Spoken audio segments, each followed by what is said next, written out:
All right, hello people. It's Friday, December 1st. And I am here at Trax Bar on Haight. And these lovely people are coming by, but we're going to talk to Casey Trujillo, who is doing a Tricks at Trax show. We're going to go talk to Casey right now and find out what is up. All right, here we go. Okay. Well, hello, beautiful. Hi. Hi. Hey, Street Voice. We want to know what's going on and what you're doing and the whole thing. Tell us what is Tricks at Trax? Yeah, for sure.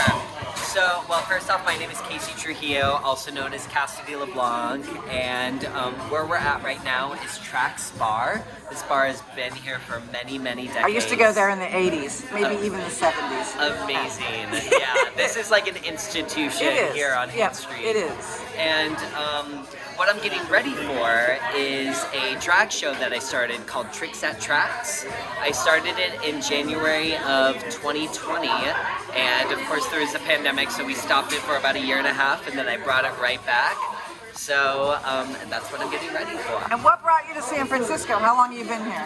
I will have been here 11 years And you this month. And you landed actually. in the Haight, right? You told me when we had, yeah. I did. Yeah, I was right there at Haight and Masonic for 8 years. Yeah. Next to Pipe Dreams. Shout out to Pipe Dreams. Shout out to Pipe Dreams, absolutely. Yay. But I always, from afar, loved San Francisco.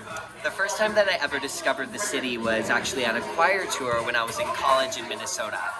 And I just remember it was a March spring evening that we came into the city, and I remember seeing all the beautiful rolling hills and cream-colored houses and just the beautiful water surrounding the land, and I absolutely fell in love, and I set the intention that I was going to move here after college, and 5 days after my last test, I did.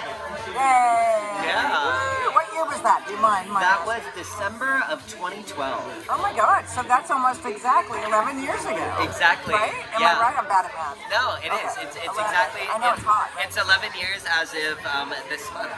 Yes.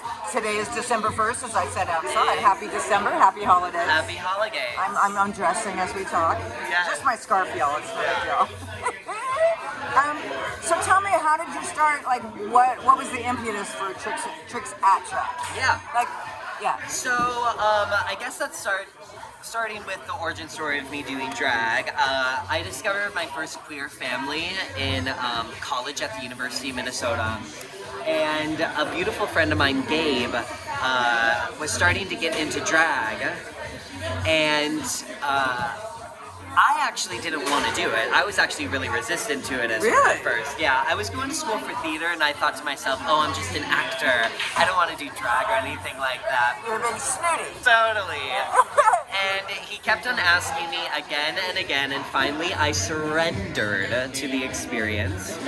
And he put me in a smoky eye and a wig. And I saw a side of myself that I had been longing to see and experience for such a long time. And that's where Cassidy LeBlanc was born.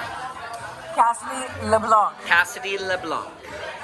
So after that, I moved to San Francisco, and I started getting into the improv scene, and I was doing improv for like 4 or 5 plus years, character acting, and then also getting back into drag. So the first drag show that I did in the city, I remember, was Hella Tight in Lower Haight.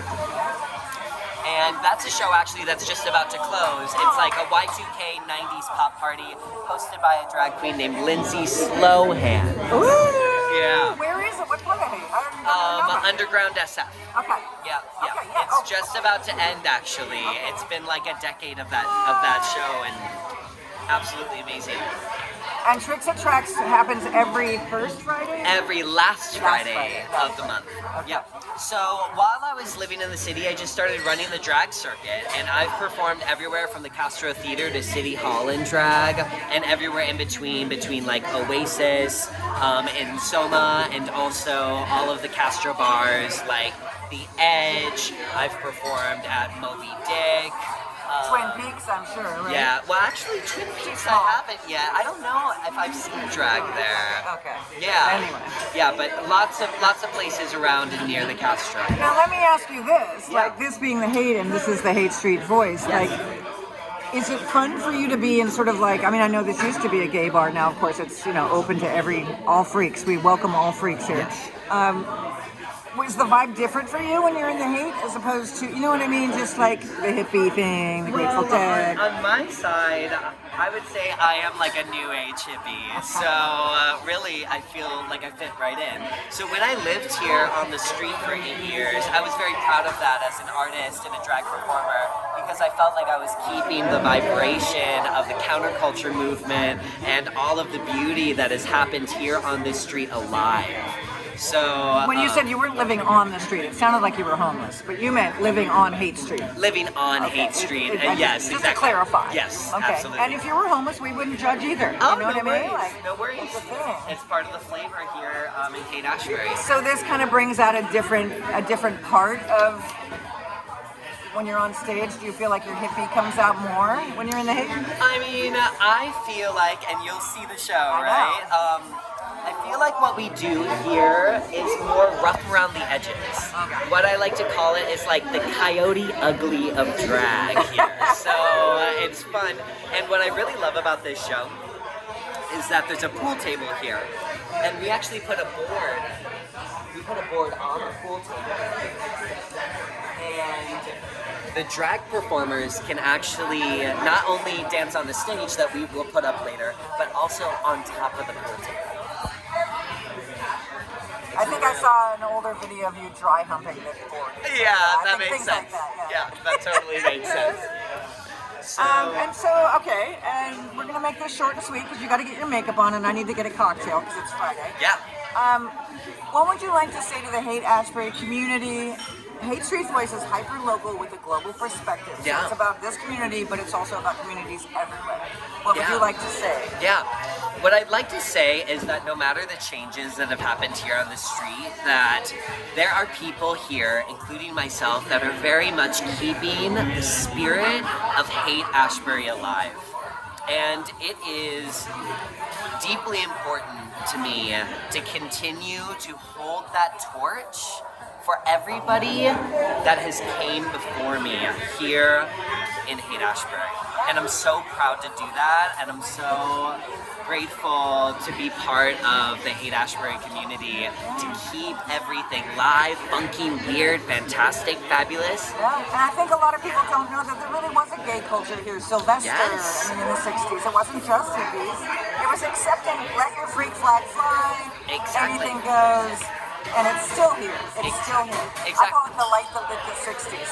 Yes. The light that lit the 60s, you're holding the torch. still. Exactly, 100%. Well, And we are so looking forward to the show, and I guess that's it for now. yeah, for sure.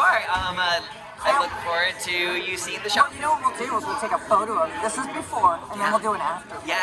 Okay. Bye, we love you.